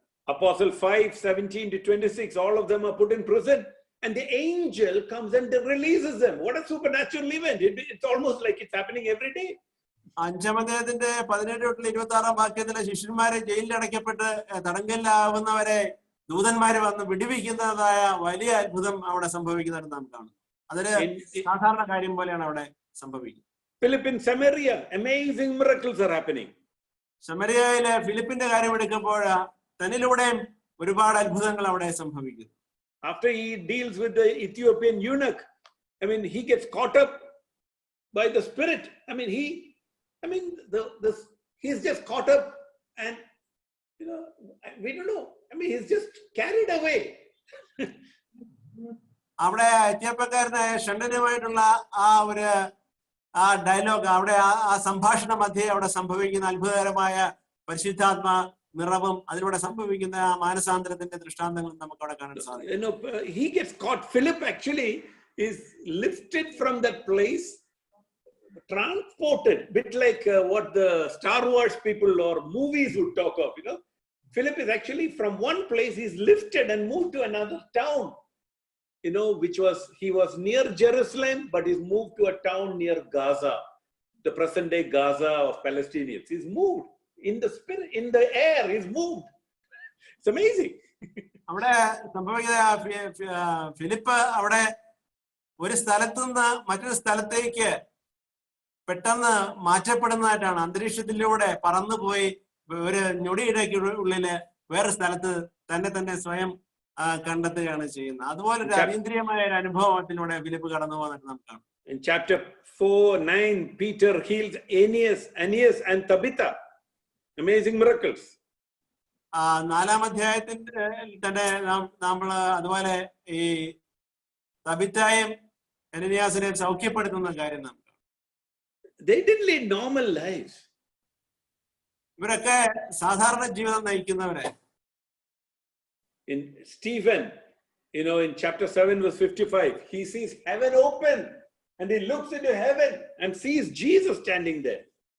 7-ാം അധ്യായത്തിലെ സ്റ്റെഫാനോസ് ആകാശത്തോട്ട് നോക്കുമ്പോൾ സ്വർഗം തുറന്നിരിക്കുന്നതായിട്ടും യേശുക്രിസ്തു അവിടെ നിലകൊള്ളുന്നതായിട്ടും അവൻ കാണുന്നു. And in chapter 12, Peter is released again from the prison by an angel. 12-ാം അധ്യായത്തിലെ വീണ്ടും പത്രോസിനെ ഒരു ദൂതൻ തടങ്കലിൽ നിന്ന് വിടുവിക്കുന്ന അത്ഭുതം ദർശിക്കുന്നു. When I was reading this yesterday or one of these days, I suddenly remembered a story I heard in my childhood when I was growing up in my Sunday school, I think. ഞാൻ ഈ വേദഭാഗം കഴിഞ്ഞ ദിവസത്തില് വായിച്ചുകൊണ്ടിരിക്കുമ്പോൾ പെട്ടെന്ന് എന്റെ കുട്ടിക്കാലത്ത് നടന്ന ഒരു അത്ഭുതം ഞാൻ ഓർത്തുപോയി. No, a story I heard. ഞാൻ അന്ന് കേട്ട ഒരു കഥ ഞാൻ ഓർത്തു. It's not a story, it's a real life incident in the life of Sadhu Sundar Singh. അത് ശരിക്കും ഒരു കഥയല്ല, ഒരു യഥാർത്ഥ സംഭവമാണ്. സാധു സുന്ദർ സിംഗിന്റെ ജീവിതത്തിൽ സംഭവിച്ച ഒരു കാര്യമാണ്. He used to go across the Tibet to share the gospel. അദ്ദേഹം തിബറ്റ് എന്ന് പറയുന്ന പ്രദേശത്തായിരുന്നു. അതിന്റെ അങ്ങോളം ഇങ്ങോളം അദ്ദേഹം ഈ സുവിശേഷം പറഞ്ഞ് പ്രചരിപ്പിച്ച് പോകുമായിരുന്നുവല്ലോ. And then there were people who caught him and put him in a well. അങ്ങനെ പോകവേ അദ്ദേഹത്തെ ഒരു കൂട്ടം ആളുകൾ പിടിച്ച് ഒരു കിണറ്റില് ഇട്ടു. And one day, while he was in that well, suddenly a rope came down from heaven, from top. And Sadhu Singh caught that rope and came to the top. എന്നാൽ ഒരു ദിവസം പെട്ടെന്ന് ആ സ്വർഗത്തിൽ നിന്നും ഒരു കയറ് ആ കിണറിലേക്ക് ഇറങ്ങി വന്നതായിട്ട് അദ്ദേഹം കണ്ടു. അതിൽ പിടിച്ച് അദ്ദേഹം പുറത്ത് കിടന്നു. As he got to the top, അദ്ദേഹം പിടിച്ച് ആ കിണറിന് പുറത്ത് വന്നു കഴിഞ്ഞപ്പോൾ there was no one there. അവിടെ ആരെയും കണ്ടില്ല. It had to be an angel, because how could the rope take hold of his weight when there was no one there? God had come and delivered him like Peter was delivered out of the prison. അപ്പൊ അങ്ങനെ ഒരു കയറ് അവിടെ അതിന്റെ കിണറിലേക്ക് നീട്ടി കൊടുത്തപ്പോൾ അതിന്റെ ഒരറ്റത്ത് സാധു സുന്ദർ സിംഗ് ആണെങ്കിൽ മറ്റേ അറ്റത്ത് ഒരു മനുഷ്യനുണ്ടാവണം അത് പിടിച്ച് ബലത്തിൽ പിടിച്ചു നിൽക്കാനായിട്ട്. എന്നാൽ ഇദ്ദേഹം കയറി വന്നപ്പോൾ അവിടെ ആരെയും കണ്ടില്ല. അപ്പൊ അതൊരു ദൂതൻ തന്നെ ആയിരിക്കണം അതിന്റെ മറുതലയ്ക്കിൽ ഉണ്ടായിരുന്നത്. So the first point we saw was being filled with the Holy Spirit was normal Christian life and was necessary. അപ്പൊ ഒന്നാമത്തെ പോയിന്റ് എന്ന് പറയുന്നത് പരിശുദ്ധാത്മാഭിഷേകം എന്ന് പറയുന്നത് ഒരു ക്രിസ്തീയ ജീവിതത്തിന്റെ വളരെ സാധാരണമായ ഒരു ഘടകമാണ്. അത് വളരെ അനിവാര്യവുമാണ്. And second point is that being filled with the Holy Spirit was life changing and they were living supernatural lives. അതുപോലെ തന്നെ പരിശുദ്ധാത്മാഭിഷേകം എന്ന് പറയുന്നത് ജീവിതത്തെ മൊത്തത്തിൽ മാറ്റിമറിക്കുന്നതും വളരെ അതിശയകരമായ ഒരു ജീവിതം നയിക്കാൻ നമ്മളെ പ്രാപ്തരാക്കുന്നതുമാണ്. Point number 3. മൂന്നാമത്തെ point, the Holy Spirit led the church in everything. സകല കാര്യത്തിലും പരിശുദ്ധാത്മാവ് സഭയെ നയിച്ചു. The apostles depend on God, the Holy Spirit, to lead in everything. എല്ലാ കാര്യത്തിലും പരിശുദ്ധാത്മാവിനെ ശിഷ്യന്മാര് അപ്പോസ്തലന്മാര് ആശ്രയിച്ചു. Acts chapter 2. അപ്പോസ്തലപ്രവൃത്തി 2-ാം അധ്യായം. Acts chapter 4, the prayer. 4-ാം അധ്യായത്തിലെ പ്രാർത്ഥന. The Holy Spirit led Stephen. സ്റ്റെഫാനോസിനെ നയിക്കുന്ന പരിശുദ്ധാത്മാവ്. The Holy Spirit led Philip. അതുപോലെ പരിശുദ്ധാത്മാവിൽ നയിക്കപ്പെടുന്ന ഫിലിപ്പ്. Saul's conversion. പൗലോസിന്റെ മാനസാന്തരം. In Samaria. സമറയിലെ കാര്യങ്ങള് സംഭവിച്ചത്. Cornelius, when Peter was preaching to Cornelius. പത്രോസിന്റെ കൊർന്നേലിയസിനുള്ള പ്രഭാഷണം. So in all of this, the Spirit, the Spirit of the Lord was leading the apostles. ഈ പറഞ്ഞ സാഹചര്യങ്ങളിലൊക്കെയും പരിശുദ്ധാത്മാവ് അപ്പോസ്തലന്മാരെ നയിക്കുന്നതായിട്ട് നാം കാണുന്നു. Now, Anita, please turn to chapter 4. I'm going to ask her to read a few verses. Okay?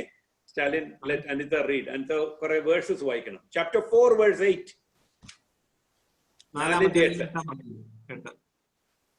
പത്രോസ് പരിശുദ്ധാത്മാവ് നിറഞ്ഞവനായി അവരോട് പറഞ്ഞത്. Thank you. അത്ര മതി. 25. 4:24-25.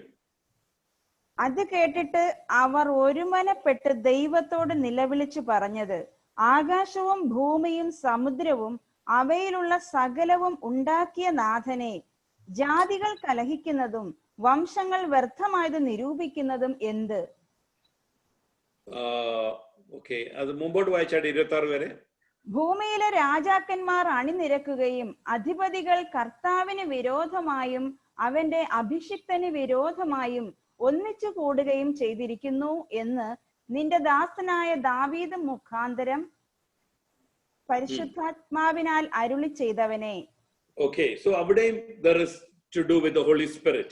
Okay, now let's just look at a few more verses.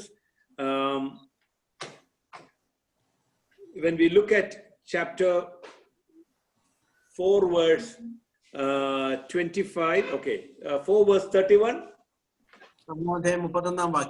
ഇങ്ങനെ പ്രാർത്ഥിച്ചപ്പോൾ അവർ കൂടിയിരുന്ന സ്ഥലം കുലുങ്ങി, എല്ലാവരും പരിശുദ്ധാത്മാവ് നിറഞ്ഞവരായി.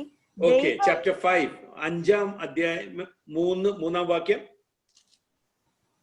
അപ്പോൾ പത്രോസ്, അനന്യാസേ, പരിശുദ്ധാത്മാവിനോട് വ്യാജം കാണിപ്പാനും നിലത്തിന്റെ വിലയിൽ കുറെ എടുത്തു വെപ്പാനും സാത്താൻ നിന്റെ ഹൃദയം കൈവശമാക്കിയതെന്ത്? ഓക്കെ, അതും പരിശുദ്ധാത്മാവിനോടാണ്. ഓക്കെ, ആൻഡ് സോ ദെൻ 6-ാം അധ്യായം 3-ാം വാക്യം. ആകയാൽ സഹോദരന്മാരെ, ആത്മാവും ജ്ഞാനവും നിറഞ്ഞ് നല്ല സാക്ഷ്യമുള്ള 7 പുരുഷന്മാരെ നിങ്ങളിൽ തന്നെ തിരഞ്ഞുകൊള്ളുവിൻ. ഓക്കെ, ഇതേ അധ്യായത്തിൽ 5-ാം വാക്യവുമുണ്ട്. ഇനി 7-ാം അധ്യായത്തിന്റെ 51-ാം വാക്യം. ശാഠ്യക്കാരും ഹൃദയത്തിനും ചെവിക്കും പരിച്ഛേദന ഇല്ലാത്തവരുമായുള്ളവരെ, നിങ്ങളുടെ പിതാക്കന്മാരെ പോലെ തന്നെ നിങ്ങളും എല്ലായ്പ്പോഴും പരിശുദ്ധാത്മാവിനോട് മറുത്തു നിൽക്കുന്നു. See, most of us don't refer to things in the Old Testament as resisting the Holy Spirit, but the apostles and the early church understood that when the Old Testament people were resisting God, they were resisting the Holy Spirit. ഇവിടെ നമ്മളെ പരിശുദ്ധാത്മാവിന് എതിരായിട്ട് നിലകൊള്ളുന്നതിനെ കുറിച്ച് നമ്മൾ പലപ്പോഴും മനസ്സിലാക്കിയിട്ടില്ലെങ്കിലും ശിഷ്യന്മാർക്ക് അത് മനസ്സിലായിട്ടുണ്ടായിരുന്നു. അവര് എതിർത്തപ്പോഴൊക്കെയും അവര് പരിശുദ്ധാത്മാവിനെയാണ് പഴയ നിയമകാലത്ത് ജനങ്ങൾ എതിർത്തത്. ഓക്കെ, 8-ാം അധ്യായം 15-ാം വാക്യം. 8-15 chapter 8 15 verse 15. അവർ ചെന്ന് അവർക്ക് പരിശുദ്ധാത്മാവ് ലഭിക്കേണ്ടതിന് അവർക്കായി പ്രാർത്ഥിച്ചു. Okay, so this is and verse 17.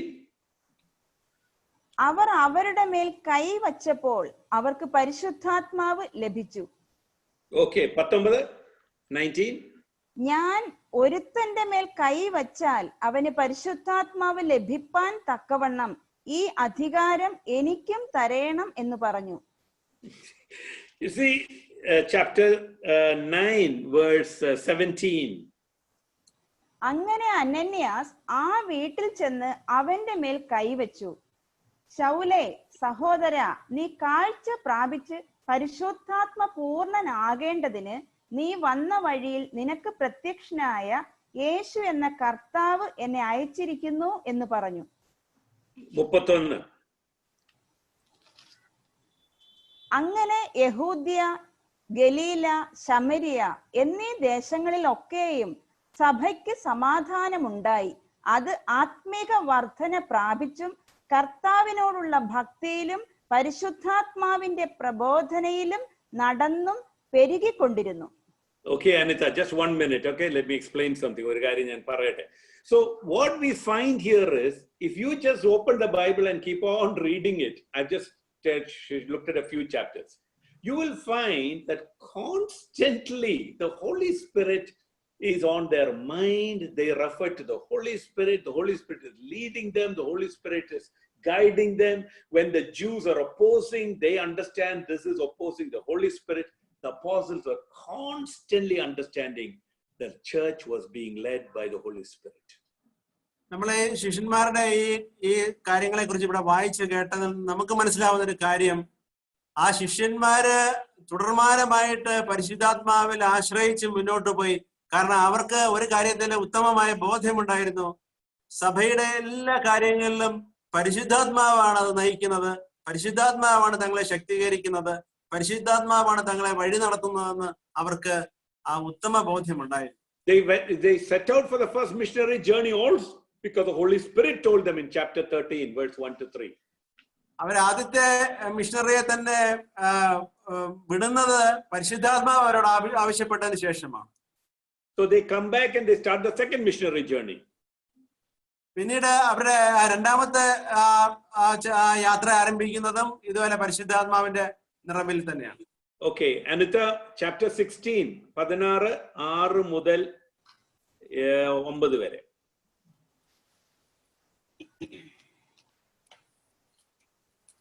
അവർ 16, 6 മുതൽ 9 വരെ. അവർ ആസ്യയിൽ വചനം പ്രസംഗിക്കരുതെന്ന് പരിശുദ്ധാത്മാവ് വിലക്കുകയാൽ ഫ്രുഗ്യയിലും ഗലാത്യ ദേശത്തിലും കൂടി സഞ്ചരിച്ചു. മുസ്യയിൽ എത്തി ബിഥുന്യയ്ക്ക് പോകുവാൻ ശ്രമിച്ചു. യേശുവിന്റെ ആത്മാവോ അവരെ സമ്മതിച്ചില്ല. അവർ മുസ്യ കടന്ന് ത്രോവാസിലെത്തി. അവിടെ വെച്ച് പൗലോസ് രാത്രിയിൽ മക്കദോന്യക്കാരനായൊരു പുരുഷൻ അരികെ നിന്നു. നീ മക്കദോന്യയ്ക്ക് കടന്നു വന്ന് ഞങ്ങളെ സഹായിക്ക എന്ന് തന്നോട് അപേക്ഷിക്കുന്നതായി ഒരു ദർശനം കണ്ടു. Thank you, Madi. Here we find they want to go to Asia, but the Spirit of the Lord told them, no, don't go to Asia. ഇവിടെ നമ്മൾ കാണുന്നു അവർക്ക് ഏഷ്യയിലേക്ക് കടന്നു പോകണമെന്നോ ശിഷ്യന്മാര് മനസ്സിൽ നിശ്ചയിച്ചു. എന്നാല് ദൈവത്തിന്റെ പരിശുദ്ധാത്മാവ് അവരോട് അങ്ങോട്ട് പോകരുതെന്നും ആവശ്യപ്പെട്ടു. But when they came to a town called Mysia and they tried to go to a place called Bithynia, but the Spirit of the Lord told them, don't go. അപ്പോഴവര് മുസ്യയിൽ നിന്നും ബിഥുനിയയ്ക്ക് പോകുവാൻ ശ്രമിച്ചപ്പോഴും പരിശുദ്ധാത്മാവ് പോകരുതെന്ന് അവരോട് ആവശ്യപ്പെട്ടു. Now, it is not that God did not want them to go to Asia or Bithynia. Sorry. It is not that God did not want the gospel to go to Asia and Bithynia. ഇവിടെ നാം മനസ്സിലാക്കേണ്ടത് ഏഷ്യയിലേക്കോ അല്ലെങ്കിൽ ബിഥുനിയയിലേക്കോ സുവിശേഷം കടന്ന് ചെല്ലരുതെന്ന് ദൈവം ആഗ്രഹിച്ചിട്ടില്ല. But God did not want them to go to Asia and Bithynia. സുവിശേഷമല്ല, പൗലോസും കൂട്ടരും അങ്ങോട്ട് പോകണ്ടെന്ന് മാത്രമാണ് ദൈവം ആഗ്രഹിച്ചത്. Turn to 1 Peter chapter 1 verse 1. പത്രോസിന്റെ 1-ാം അധ്യായത്തിലേക്ക് ഒന്ന് കടന്നു ചെല്ലാം. 1 പത്രോസ് 1:1. Please read. 1:1.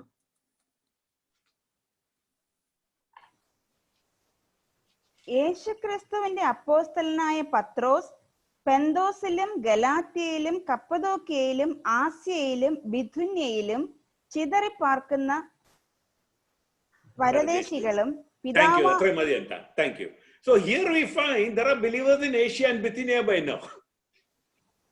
ഇവിടെ നമ്മൾ വരുമ്പോഴത്തേക്ക് കടന്ന് അവർ പോകണ്ടെന്ന് പറഞ്ഞ ആ സ്ഥലങ്ങളിലൊക്കെയും ബിഥുനിയയിലും ഒക്കെ ഇവിടെ വിശ്വാസികൾ ഉള്ളതായിട്ട് നാം കാണുന്ന അവർക്കാണ് ഈ ലേഖനം എഴുതിയിരിക്കുന്നത്. You see, and so we really begin to see that the Spirit of the Lord was leading the church in every situation. Go, don't speak now.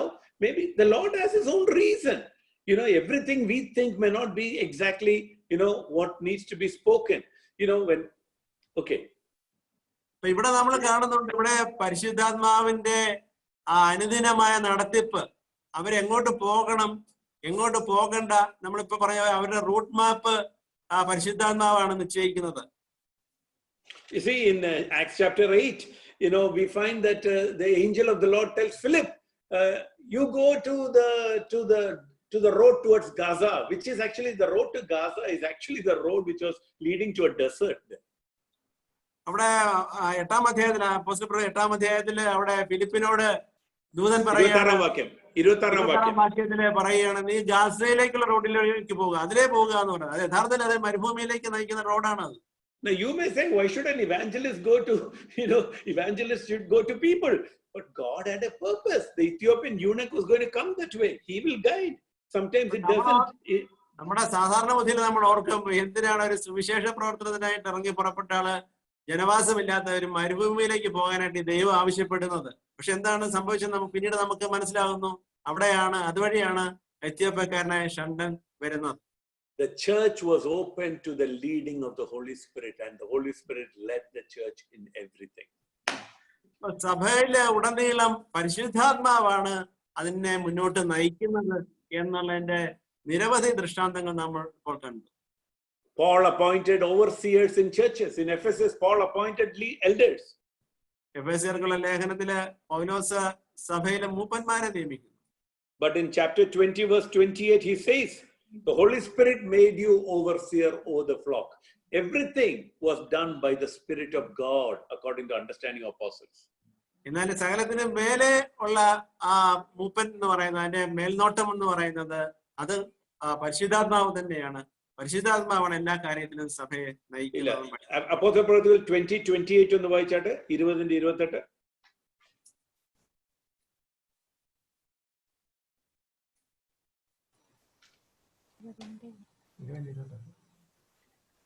നിങ്ങളെ തന്നെയും താൻ സ്വന്തം രക്തത്താൽ സമ്പാദിച്ചിരിക്കുന്ന ദൈവത്തിന്റെ സഭയെ മേയ്പാൻ പരിശുദ്ധാത്മാവ് നിങ്ങളെ അധ്യക്ഷരാക്കി വച്ച ആട്ടിൻകൂട്ടം മുഴുവനെയും സൂക്ഷിച്ചുകൊള്ളുവിൻ. So here Paul is saying the Holy Spirit made them elders. The Holy Spirit made them overseers. ഇവിടെ പരിശുദ്ധാത്മാവ് ആണ് നിങ്ങളെ ഇതിന്റെ അധ്യക്ഷന്മാരാക്കിയിരിക്കുന്നത്, അല്ലാതെ പൗലോസ് അല്ല എന്നുള്ള കാര്യം അവിടെ പൗലോസ് എടുത്തു പറയുന്നതായിട്ട് നാം ഇവിടെ കാണുന്നു. So we looked at the first point, which was to be filled with the Holy Spirit is normal in Christian life. സാധാരണ ക്രിസ്തീയ ജീവിതത്തിലെ ഒരു സാധാരണമായ കാര്യമാണ് നമുക്ക് പരിശുദ്ധാത്മാഭിഷേകം ഉണ്ടായിരിക്കുക എന്നുള്ളത്. And it is necessary for our Christian life. എന്നാൽ അത് അനിവാര്യവുമായ ഒരു കാര്യമാണ്. Number 2, when we are filled with the Holy Spirit, we lead supernatural lives. രണ്ടാമതായിട്ടുള്ള കാര്യം, നമ്മൾ പരിശുദ്ധാത്മാഭിഷേകം പ്രാപിച്ചു കഴിഞ്ഞാല് പിന്നെ നമ്മൾ ഒരു അസാധാരണ ജീവിതമാണ്, ഒരു അതിശയകരമായ ജീവിതത്തിന് ഉടമകളായി തീരുകയാണ്. Number 3, the Holy Spirit led the church in everything in the early church. മൂന്നാമതായിട്ട് ആദിമസഭയില് സകല കാര്യത്തിലും പരിശുദ്ധാത്മാവാണ് ആ സഭയെ നയിച്ചത്. Number 4, the last point, and I'll finish very soon. Each new movement of growth was accompanied by being filled with the Holy Spirit. നാലാമതായിട്ട് അവസാനമായിട്ടുള്ള point എന്ന് പറയുന്നത്, ഓരോ സഭയുടെ ഓരോ കാൽവയ്പും അവിടെ ഓരോ വളർച്ചയും അതിന് നിദാനമായത് പരിശുദ്ധാത്മാഭിഷേകമായി. In Jerusalem, the Holy Spirit came in Acts chapter 2. രണ്ടാം അധ്യായത്തില് യെരൂശലേമില് പരിശുദ്ധാത്മാവ് വരുന്നതായിട്ട് കാണുന്നു. In chapter 8, the Holy Spirit, the apostles went and prayed and they filled the Holy Spirit in Samaria. സമരിയായിൽ വെച്ച് അപ്പോസ്തലന്മാരുടെ മേലെ പരിശുദ്ധാത്മാവ് കടന്നു വരുന്നതായിട്ട് 8-ാം അധ്യായത്തിൽ നമ്മൾ കാണുന്നു. And in Cornelius' home and in Ephesus, the Spirit of the Lord came upon Gentiles. അത് കഴിഞ്ഞ് കൊർണേലിയസിന്റെ ഭവനത്തിൽ ജാതികൾക്കും പരിശുദ്ധാത്മാവിനെ കിട്ടുന്നതായിട്ട് നാം കാണുന്നു. Those who study the scriptures, those who are theologians, they talk about this as a Jewish, Samaritan and Gentile Pentecost. Bible വിദ്യാർത്ഥികളായിട്ടുള്ള ആളുകൾ, Bible പഠിക്കുന്നവര് ഇതിനെ കാണുന്നത് ഇതിന്റെ തുടക്കം യെരൂശലേമിൽ തുടങ്ങി സമരിയായിലൂടെ കൊർണേലിയസിന്റെ ഭവനത്തിലൂടെ ജാതികളുടെ ഇടയിലേക്ക് അത് വർദ്ധിച്ചു വരുന്നതായിട്ട് നാം കാണുന്നു. So in every time it moved from one area to another group of people, it was accompanied by being filled with the Holy Spirit again. എപ്പോഴൊക്കെ ഈ സഭയുടെ വളർച്ച ഒരു മേഖലയിൽ നിന്ന് മറ്റൊരു മേഖലയിലേക്ക് കടന്നു ചെല്ലുകയും അവിടുന്ന് മറ്റൊരു മേഖലയിലേക്ക് ചെല്ലുമ്പോഴൊക്കെയും പരിശുദ്ധാത്മാവിന്റെ പ്രവർത്തനം, പരിശുദ്ധാത്മാവിന്റെ അഭിഷേകം അവിടെ ഉണ്ടായി. Being filled with the Holy Spirit prepares us for new avenues, new realms, new areas to move into. അപ്പോ ആത്മാവിൽ നമ്മൾ അഭിഷേകം പ്രാപിച്ച് അതിൽ നിറയുമ്പോൾ അതിലൂടെ നമ്മളെ പുതിയ ലോകങ്ങളിലേക്ക്, പുതിയ കാര്യങ്ങളിലേക്ക് ദൈവം നമ്മളെ അത് ചെയ്യുന്നവരായിട്ട് നമ്മളെ ശക്തീകരിക്കുകയും കൈപിടിച്ച് നടത്തുകയുമാണ് ചെയ്യുന്നത്. We also find the Holy Spirit leads us in prayer where we do not understand everything.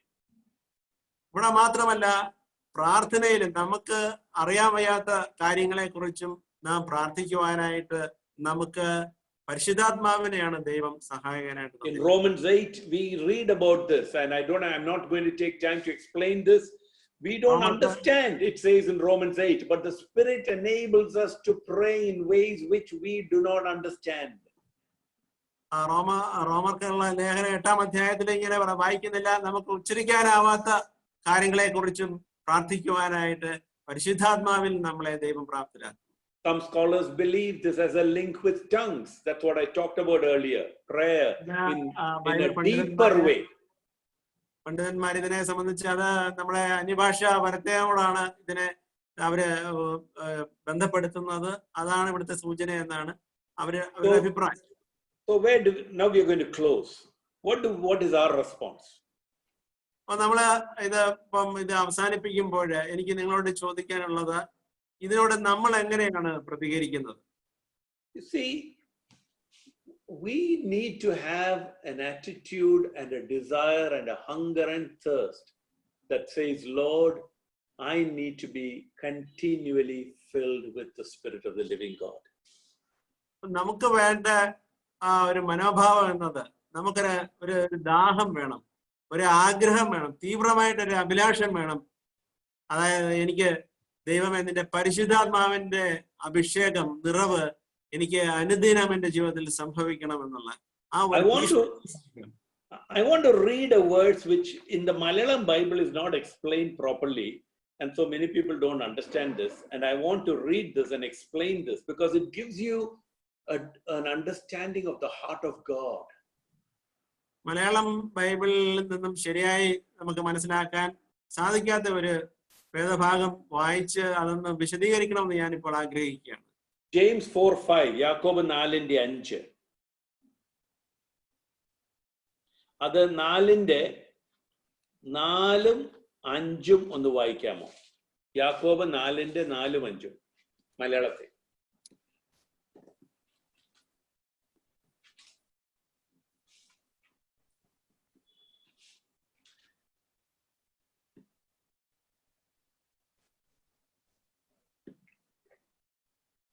വായിച്ചാട്ടെ. Please read. ശാലങ്ങ് വായിച്ചാൽ മതി. വ്യഭിചാരിണികളായുള്ളവരെ, ലോകസ്നേഹം ദൈവത്തോട് ശത്രുത്വമാകുന്നു എന്ന് നിങ്ങൾ അറിയുന്നില്ലയോ? ആകയാൽ ലോകത്തിന്റെ സ്നേഹിതനാകുവാൻ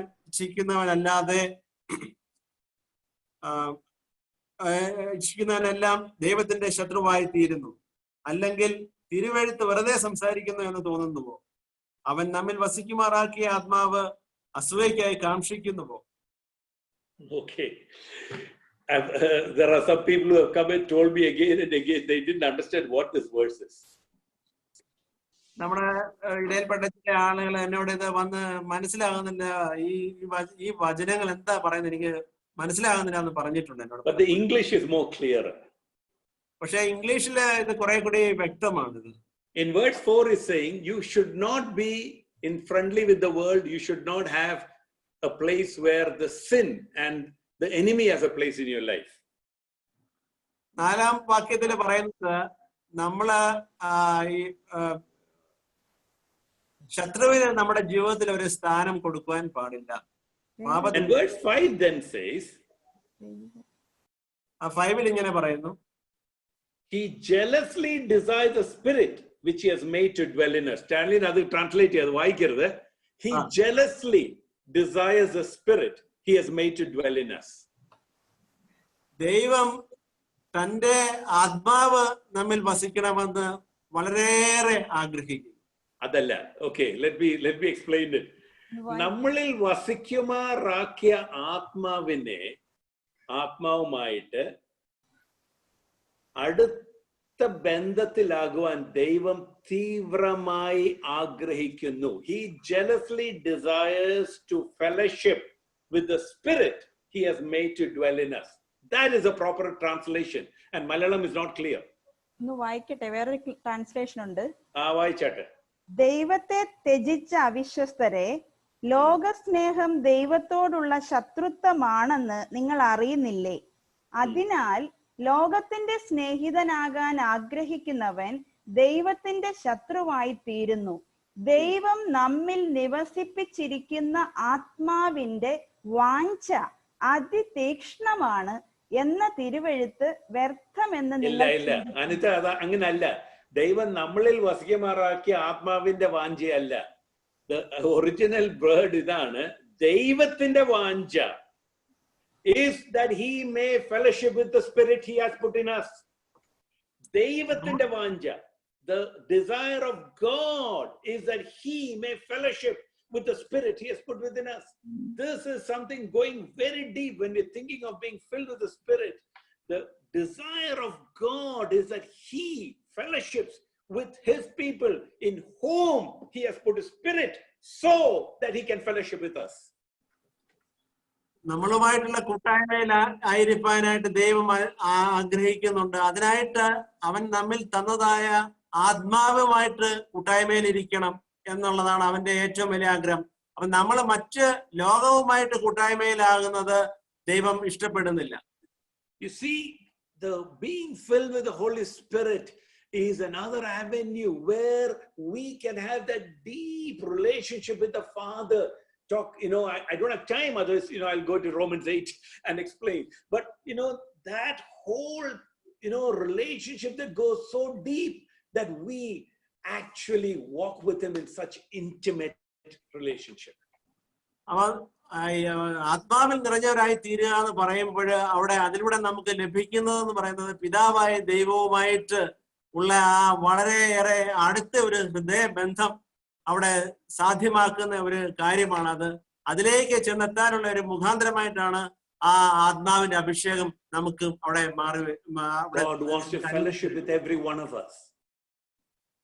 ദൈവത്തിന് ഓരോരുത്തരോടും കൂടി കൂട്ടായ്മയിൽ ഇരിക്കുവാനാണ് ആഗ്രഹം. God wants us to be filled with the Spirit. തന്റെ ആത്മാവിനാൽ നിറഞ്ഞവരായിരിക്കാൻ നമ്മെ കുറിച്ച് അവൻ ആശിക്കുന്നു. That we may walk in the life of Jesus. അതിലൂടെ യേശുക്രിസ്തു കാണിച്ചു തന്നതായ മാർഗത്തിലൂടെ ജീവിക്കുവാൻ നമുക്ക് സാധിക്കുന്നു. The supernatural life. ആ ക്രിസ്തീയമായ ഒരു അസാധാരണമായ ഒരു ക്രിസ്തീയ ജീവിതം. And this is made possible because God's desire is that when we walk filled with the Spirit, we will have a very intimate walk with him. And because of that intimate walk, we will live his supernatural life. അതിലൂടെ നമുക്ക് ദൈവവുമായിട്ട് ഉള്ള ഒരു അടുത്ത കൂട്ടായ്മയിൽ ആയിരിക്കാനും അങ്ങനെ ഒരു അസാധാരണമായ ക്രിസ്തീയ ജീവിതം നയിക്കുവാനും നിരന്തരമായിട്ട് പിതാവായ ദൈവവുമായിട്ട് സംസർഗത്തിലായിരിക്കാനും അവൻ അതിലൂടെ നമുക്ക് സാധ്യമാക്കുന്നതിന് വേണ്ടിയിട്ടാണ് നമുക്ക് പരിശുദ്ധാത്മാവെന്ന സഹായകനെ അവൻ നമുക്ക് നൽകിയിരിക്കുന്നത്. The early church walked with the Holy Spirit. ആ പരിശുദ്ധാത്മാവിൽ നിറഞ്ഞു. We need to desire to be filled with the Holy Spirit. അതുപോലെ നമ്മളും പരിശുദ്ധാത്മാവില് നിറഞ്ഞവരായിരിക്കാൻ വാഞ്ചിക്കണം. Question is not have you been filled. That's not the question. നിങ്ങള് പരിശുദ്ധാത്മാവിൽ നിറഞ്ഞോ എന്നുള്ളതല്ല ഇവിടുത്തെ ചോദ്യം. The question is, are you walking in the fullness today? ആ നിറവിലാണോ നിങ്ങൾ ഈ ക്രിസ്തീയ ജീവിതം നയിക്കുന്നത് എന്നുള്ളതാണ് ചോദ്യം. Many people say I was filled 20 years back, 10 years back, 50 years back. That's not the point. പലർക്കും അവകാശപ്പെടാം ഞാൻ 10 വർഷം മുമ്പ് നിറഞ്ഞു, അല്ലെ 20 വർഷം മുമ്പ് പരിശുദ്ധാത്മാവിൽ ഞാൻ നിറഞ്ഞു. അതല്ല ഇവിടുത്തെ ചോദ്യം. We are constantly told in the epistles, be filled, be filled, be filled. ഈ ലേഖനങ്ങളിലൊക്കെയും തുടർമാനമായിട്ട് പരിശുദ്ധാത്മാവിൽ നിറഞ്ഞവരാകുക, നിറയുക എന്ന് നമ്മളോട് ആവശ്യപ്പെടുന്നത് നമുക്ക് കാണാൻ സാധിക്കും. May God help us to walk filled in the Holy Spirit. അങ്ങനെ ആത്മാവിൽ നിറഞ്ഞവരായിട്ട് നടക്കുവാൻ നമ്മുടെ കർത്താവ് നമ്മളെ സഹായിക്കട്ടെ. Thank you.